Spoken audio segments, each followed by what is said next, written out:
Perkenalkan, nama saya Muhammad Ratodi. Dilahirkan di kota Jakarta, putra sulung dari 3 bersaudara ini menghabiskan sebagian besar masa kecil dan pendidikan menengahnya di kota Bekasi, Jawa Barat. Pada tahun 2003 berhasil menyelesaikan pendidikan sarjananya di Universitas Pancasila Jakarta jurusan Arsitektur, dilanjutkan pasca sarjana di jurusan Ilmu Kesehatan Masyarakat Universitas Airlangga Surabaya dengan peminatan promosi kesehatan dan ilmu perilaku. Share Your Note Project. Proyek ini tujuan utamanya adalah agar kita bisa saling berbagi catatan tentang materi-materi kuliah yang kita pelajari. Gak perlu khawatir, format catatan itu bebas banget. Bisa tulisan, bisa gambar, atau kombinasi keduanya. Yang penting, catatan kita harus mudah dimengerti, menarik, dan tentunya informatif. Nah, yang uniknya lagi, kalian sebaiknya bikin catatan ini pakai kertas biasa ya, bukan digital. Jadi, akan ada sedikit tantangan buat kita karena harus menulis dan menggambar secara manual. Tapi percayalah, itu yang bikin catatan kita jadi lebih personal dan kreatif. Setelah kalian bikin catatan, jangan lupa untuk foto-fotoin hasilnya dan unggah di platform X, ya, dengan tagar #ShareYourNote, #SosatGizi, #GiziWinsa24. Jangan lupa cantumin nama dan NIM kalian juga, sambil mention akun saya di @m_ratodi. Ingat, ini gak wajib, tapi buat yang aktif ikutan, kalian bakal dapetin kredit plus flow. Jadi, yuk kamu jadi bagian dari proyek ini, berbagi ilmu, dan tentunya, tambahin sedikit kreativitas dalam belajar.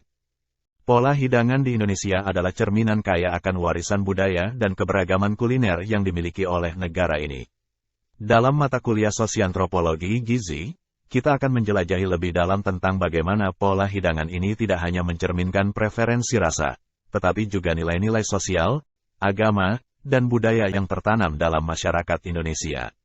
Dengan memahami pola hidangan tradisional hingga modern, kita dapat menelusuri hubungan antara makanan, identitas budaya, dan kesehatan, serta implikasinya terhadap pola gizi masyarakat Indonesia. Mari kita menjelajahi kekayaan kuliner dan kearifan lokal yang tersimpan dalam setiap hidangan. Indonesia.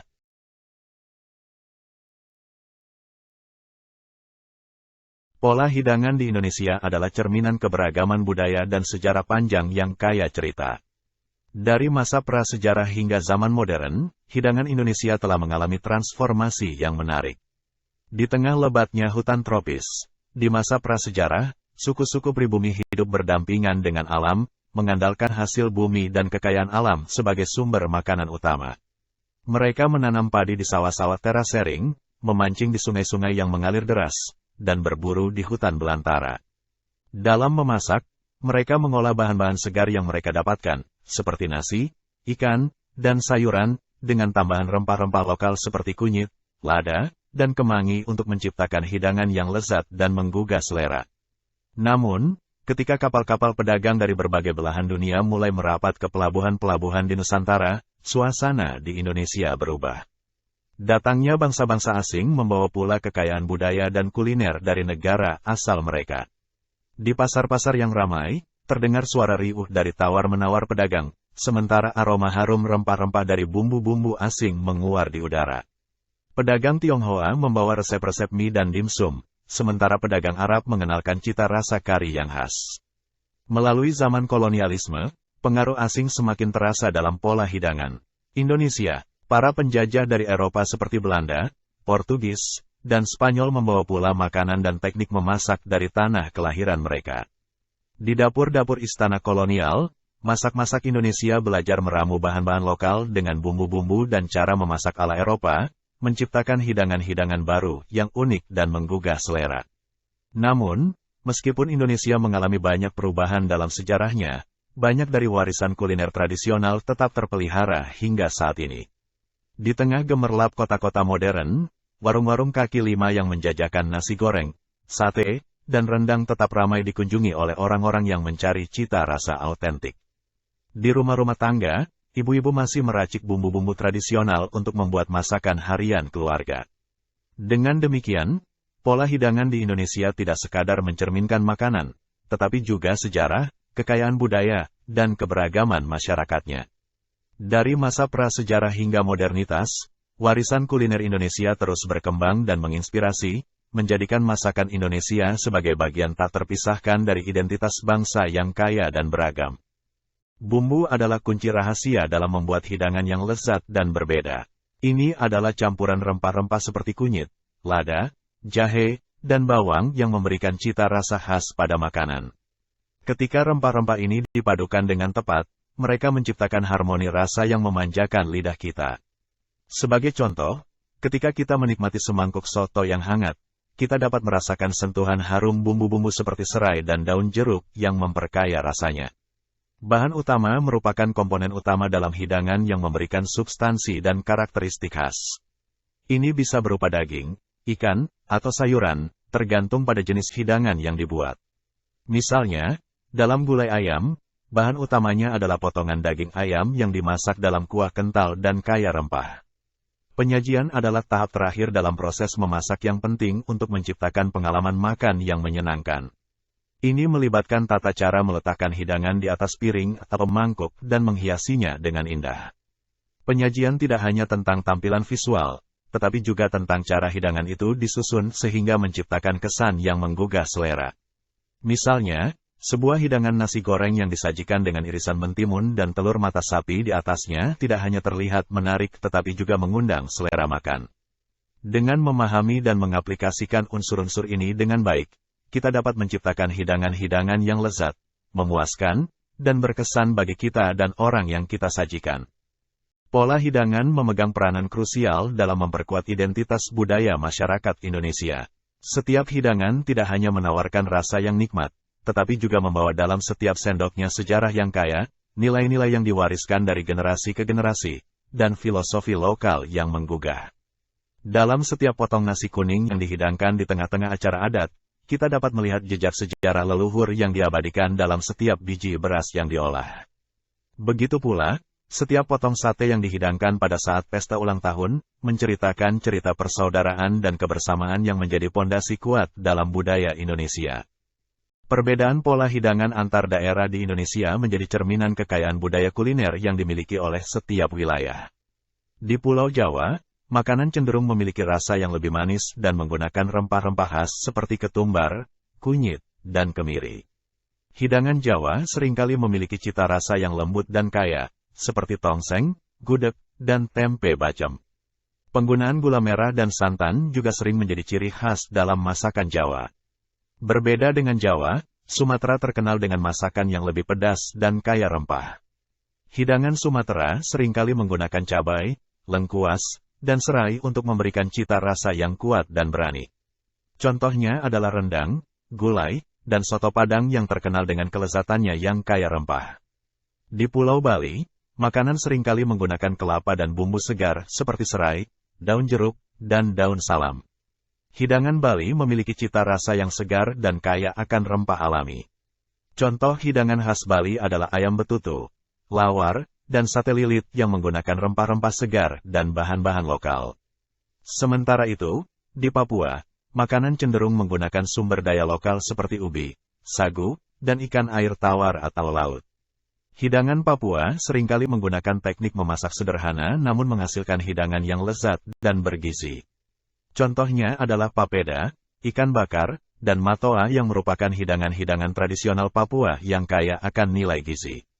Dengan memahami perbedaan pola hidangan antar daerah di Indonesia, kita dapat menghargai kekayaan budaya kuliner yang dimiliki oleh setiap wilayah. Ini juga menjadi ajang untuk mengeksplorasi dan memahami lebih dalam akan keanekaragaman rasa dan bahan-bahan makanan yang ada di Indonesia. Dahulu kala, masyarakat Indonesia memasak makanan tradisional setiap hari dengan menggunakan bahan-bahan lokal dan resep-resep turun-temurun dari nenek moyang. Mereka mengandalkan hasil pertanian, perburuan, dan perikanan sebagai sumber makanan utama. Contoh makanan tradisional awal adalah nasi goreng, soto, dan rendang yang disajikan di meja makan sehari-hari. Namun, dengan masuknya pengaruh asing melalui perdagangan dan kolonialisme, terjadi perubahan dalam pola hidangan masyarakat Indonesia. Rempah-rempah dan teknik memasak dari negara-negara lain seperti Tiongkok, India, Arab, dan Eropa mulai mempengaruhi cara memasak tradisional. Penggunaan rempah-rempah seperti cengkeh, kayu manis, dan jintan kini turut menghiasi hidangan-hidangan Indonesia. Seiring berjalannya waktu, pola hidangan di Indonesia mengalami transformasi lebih lanjut menuju versi modern yang memadukan unsur tradisional dengan sentuhan kontemporer. Misalnya, sate tradisional kini bisa dijumpai dalam variasi yang lebih modern seperti sate sushi atau sate pizza, sate taichan. Begitu juga dengan rendang yang kini bisa disajikan dalam bentuk burger atau pizza rendang atau mie instan. Ilustrasi dari perubahan ini dapat dilihat dalam cara hidangan tradisional dimodifikasi menjadi versi modern. Sebagai contoh, bayangkan sebuah restoran yang menyajikan rendang dalam bentuk burger dengan daging sapi yang dimasak dalam bumbu rendang khas Indonesia, tetapi disajikan di antara dua roti burger dengan tambahan saus dan keju. Ini adalah contoh bagaimana hidangan tradisional dapat berubah menjadi lebih modern dan sesuai dengan selera zaman.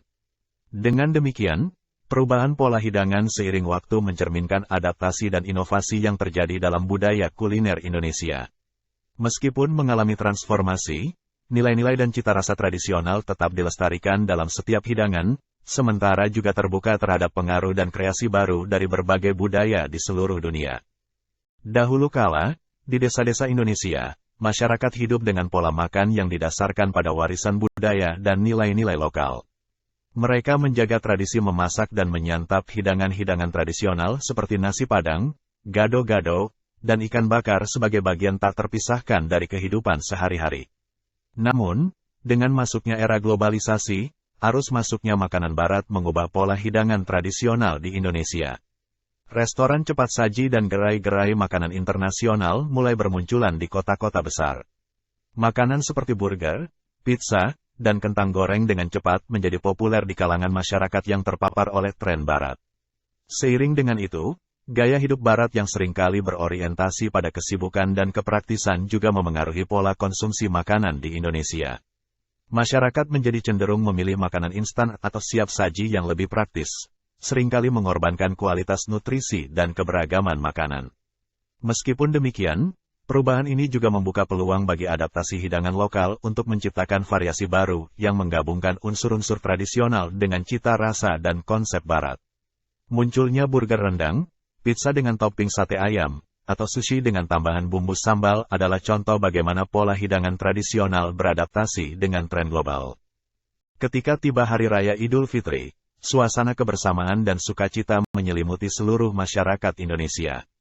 Salah satu tradisi yang paling dinanti-nantikan adalah momen berkumpul bersama keluarga dan menyantap hidangan lezat yang telah disiapkan dengan penuh cinta dan kesabaran. Setiap hidangan yang tersaji di meja makan pada saat Idul Fitri bukan hanya sekadar makanan, tetapi juga merupakan bagian dari identitas budaya dan nilai-nilai yang telah diwariskan dari generasi ke generasi. Ketika kita menikmati ketupat, opor ayam, rendang, dan berbagai hidangan tradisional lainnya, kita juga merasakan kehangatan dan kebersamaan keluarga yang selalu kita cintai. Melestarikan pola hidangan tradisional pada Idul Fitri memiliki makna yang sangat dalam. Ini adalah cara kita untuk menghormati dan merayakan warisan budaya nenek moyang kita. Dengan mempertahankan tradisi memasak dan menyajikan hidangan-hidangan tradisional, kita juga menjaga keutuhan keluarga dan meningkatkan rasa persatuan di antara kita. Selain itu, hidangan-hidangan tradisional pada Idul Fitri juga merupakan bentuk keberagaman budaya yang memperkuat persatuan bangsa. Meskipun berasal dari berbagai suku, agama, dan latar belakang budaya, kita semua dapat bersatu dalam kesukaan akan hidangan lezat yang telah menjadi bagian tak terpisahkan dari perayaan Idul Fitri. Jadi, saat kita menyantap hidangan lezat pada Hari Raya Idul Fitri, mari kita ingat bahwa kita tidak hanya menikmati makanan, tetapi juga merayakan warisan budaya yang telah menjadikan kita seperti hari ini. Dengan menjaga pola hidangan tradisional, kita juga menjaga jalinan kasih sayang, persatuan, dan kebanggaan sebagai bangsa Indonesia. Dalam Islam, makanan bukan hanya sekadar kebutuhan fisik, tetapi juga memiliki makna spiritual yang mendalam. Ketika kita duduk di meja makan, Islam mengajarkan kita untuk mengingat beberapa hal yang penting. Pertama, pentingnya kehalalan dan keseimbangan dalam makanan. Islam mengajarkan agar kita hanya mengonsumsi makanan yang halal dan baik. Ini berarti makanan yang diizinkan dalam agama dan sehat bagi tubuh kita. Selain itu, Islam juga menekankan pentingnya menjaga keseimbangan dalam pola makan kita, menghindari kelebihan atau kekurangan dalam konsumsi makanan. Kedua, saat kita menghidangkan hidangan, Islam mengajarkan nilai-nilai seperti berbagi, keadilan, dan pemberian. Ketika kita membagikan hidangan kepada orang lain, itu adalah tindakan berbagi dan keadilan, memastikan bahwa setiap orang mendapat bagian yang sama dari rezeki Allah. Selain itu, Islam juga mendorong kita untuk memberikan pada saat kita mampu, mengingat pentingnya pemberian dalam agama. Terakhir, Islam mengajarkan kita untuk mengonsumsi makanan sunnah yang dianjurkan oleh Rasulullah. Ini termasuk makanan seperti kurma, madu, zaitun, dan daging yang disembelih secara syar'i. Makanan-makanan ini tidak hanya bermanfaat bagi tubuh kita, tetapi juga memiliki nilai spiritual yang tinggi karena telah diberkahi oleh Allah. Dengan mempraktikkan prinsip-prinsip ini dalam pola hidangan sehari-hari, kita sebagai umat Islam diharapkan dapat mencapai kesejahteraan fisik, sosial, dan spiritual yang seimbang sesuai dengan ajaran agama kita. Tantangan dalam mempertahankan pola hidangan tradisional. Yang pertama, pengaruh modernisasi. Semakin banyaknya gerai-gerai makanan cepat saji yang menjamur di perkotaan, menarik perhatian masyarakat dengan kemudahan dan kecepatan dalam mendapatkan makanan. Akibatnya, banyak individu yang lebih memilih makanan cepat saji daripada memasak hidangan tradisional di rumah. Kedua, kehilangan bahan baku. Salah satu contoh kasusnya adalah menurunnya populasi ikan tertentu yang digunakan dalam hidangan tradisional, seperti ikan teri atau ikan tongkil. Kehilangan habitat alami akibat perubahan iklim atau kerusakan lingkungan menyebabkan penurunan stok ikan tersebut, sulitnya mendapatkan bahan baku yang berkualitas untuk memasak hidangan tradisional yang autentik. Yang ketiga, persaingan dengan makanan barat. Sebagai contoh, banyaknya restoran makanan barat yang menjamur di pusat-pusat perbelanjaan menarik minat masyarakat untuk mencoba hidangan-hidangan asing yang dianggap lebih eksklusif dan modern. Hal ini mengurangi minat masyarakat terhadap hidangan tradisional, sehingga mengancam kelestarian pola hidangan lokal yang telah menjadi bagian dari budaya Indonesia. Dengan menghadapi contoh-contoh kasus tersebut, penting bagi masyarakat untuk memahami nilai-nilai budaya yang terkandung dalam pola hidangan tradisional dan berupaya untuk melestarikannya. Upaya kolaboratif antara pemerintah, masyarakat, dan pihak terkait lainnya dalam menjaga keberlanjutan bahan baku lokal, meningkatkan kesadaran akan pentingnya hidangan tradisional, serta mempromosikan nilai-nilai budaya lokal dapat membantu mengatasi tantangan-tantangan tersebut. Dengan memahami tantangan-tantangan ini, kita diharapkan dapat menciptakan solusi yang dapat membantu melestarikan kekayaan kuliner tradisional Indonesia. Di tengah gejolak modernisasi dan globalisasi, upaya pelestarian dan promosi pola hidangan tradisional Indonesia menjadi semakin penting. Salah satu cara yang dilakukan adalah dengan menjaga tradisi masak tradisional. Contohnya, di desa-desa terpencil, masih terjaga kuat tradisi memasak bersama menggunakan resep-resep turun-temurun. Setiap perayaan atau acara penting, ibu-ibu dan nenek-nenek di desa berkumpul untuk memasak menggunakan bahan-bahan lokal dan teknik masak yang telah diwariskan dari nenek moyang. Tradisi ini bukan sekadar tentang memasak makanan, melainkan juga tentang memelihara dan merayakan warisan kuliner mereka. Selain itu, pameran kuliner Indonesia juga menjadi wadah penting untuk mempromosikan pola hidangan tradisional. Di acara pameran tersebut, para pengusaha kuliner lokal memamerkan hidangan-hidangan tradisional dari berbagai daerah di Indonesia. Pengunjung dapat mencicipi berbagai masakan khas dan juga mengikuti workshop memasak serta lomba memasak tradisional. Semua itu menjadi ajang untuk mengapresiasi kekayaan kuliner Indonesia. Di sisi lain, promosi global makanan Indonesia juga dilakukan melalui media sosial dan situs web khusus. Restoran-restoran Indonesia memanfaatkan platform tersebut untuk memperkenalkan hidangan-hidangan tradisional kepada dunia. Dengan unggahan foto menarik, video tutorial, dan cerita tentang sejarah di balik setiap hidangan, makanan Indonesia semakin dikenal dan populer di kalangan pecinta kuliner global. Melalui berbagai upaya ini, diharapkan pola hidangan tradisional Indonesia dapat tetap hidup dan menjadi bagian yang tak terpisahkan dari warisan budaya kita yang kaya dan beragam. Pada pertemuan minggu depan, kita akan masuk topik mengenai nilai sosial pangan dan makanan. Tugas kelompok kali ini mengharuskan kalian untuk menggali lebih dalam tentang makna serta pentingnya nilai-nilai sosial yang terkandung dalam pangan dan makanan.